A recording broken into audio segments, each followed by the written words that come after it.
স্বাগত সবাইকে তপাস কিচেনে। বন্ধুরা, আজকে নিয়ে এসেছি একটা ডেজার্টের রেসিপি। ভীষণ সহজ, করাটা খুব অল্প সময়ে হয়ে যায়, খেতেও কিন্তু খুব টেস্টি। গরমকালে ঠান্ডা ঠান্ডা এই ডেজার্টটা খেতে কিন্তু অসাধারণ লাগে। চলুন দেখে নিই। তার জন্য আমি 2 চামচ বড় দানার সাবু নিয়েছি। এটাকে আমি সিদ্ধ করে নিচ্ছি।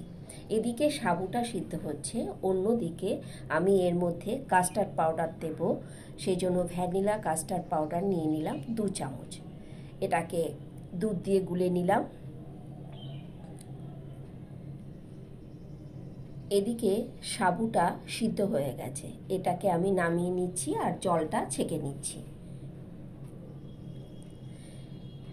একটা পাত্রে দুধ নিয়ে নিলাম আমি ½ লিটার, ফুল ফ্যাট মিল্ক নিলাম। তার সাথে 2 প্যাকেট, ছোট 2 প্যাকেট আমি মিল্ক পাউডার অ্যাড করে দিচ্ছি। এটার টেস্ট অনেক বেশি হয়ে যাবে এই মিল্ক পাউডারটা দিলে। তাড়াতাড়ি ঘনও হয়ে যাবে আর টেস্টও খুব ভালো হবে। এর সাথে দিয়ে দিলাম ছোট 1 বাটি, মোটামুটি 3 চামচ মতন পাউডার সুগার। আর ভ্যানিলা এসেন্সটা গুলে রেখেছিলাম দুধেতে, সেটাও দিয়ে দিলাম। সাবুদানাটা ছেঁকে নিয়েছি, সাবুদানাটাও দিয়ে ভালো করে এটাকে জাল করে নেব। মিনিট দুয়েক জাল করলেই এটা তৈরি হয়ে যাবে।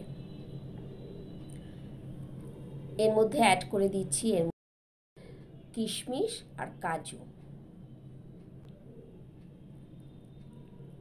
এবার এটাকে নামিয়ে নেব।